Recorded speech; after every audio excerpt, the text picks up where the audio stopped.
Naomba nitoe rai kwa washiriki. La kwanza, kwa washiriki wote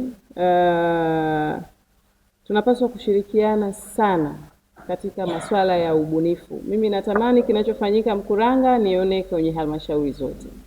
Kwa hiyo swala la ubunifu na kubadilishana uzoefu ni swala ambalo litaweza kutusaidia sisi kama viongozi, kama wataalamu sekta ya afya, kuhakikisha jitihada hizi zinakuwa ni jitihada za kimkoa mzima. Hata tufanye vipi Mkuranga vizuri, kama Kisarawe haijafanya vizuri, bado hatuko salama. Hata tufanye vipi vizuri Mafia, kama Kibaha haijafanya hivyo ambavyo tumefanya sisi Mafia, bado mkoa wa Pwani hatuko vizuri na hatuko salama. Na mnafahamu sekta ya afya Mheshimiwa Rais ameipa kipaumbele, anafuatilia, anatupima.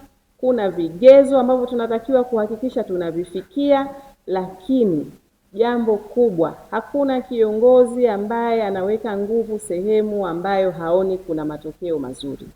Kwa hiyo ili tuweze kuendelea kuwavutia viongozi wetu kuwekeza sekta ya afya, lazima tuwe na matokeo jumuishi, lazima waone kazi inafanyika na utofauti unaonekana kabisa. Lakini jambo la pili, hapa leo tumekutana tutoe maoni jamani.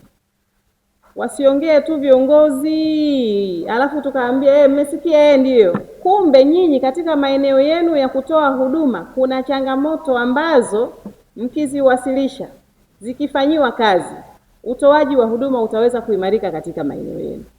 Kwa hiyo tusiwe washiriki wa mikutano hii mabubu. Tukaondoka unaona kabisa nikisema hili nitaweza kuwaponya kina mama, na ukanyima fursa hiyo ya kuongea na kutoa maoni yako kwa sababu tu labda muda umepita. Kama sijaongea mimi kwani itakuwaje?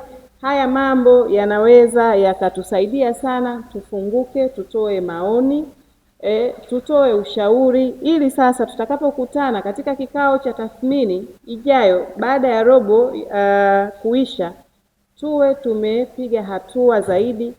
Vifo kutoka 111 97 mmefika, tukuti angalau tumefika 60, 50 au chini zaidi ya hapo.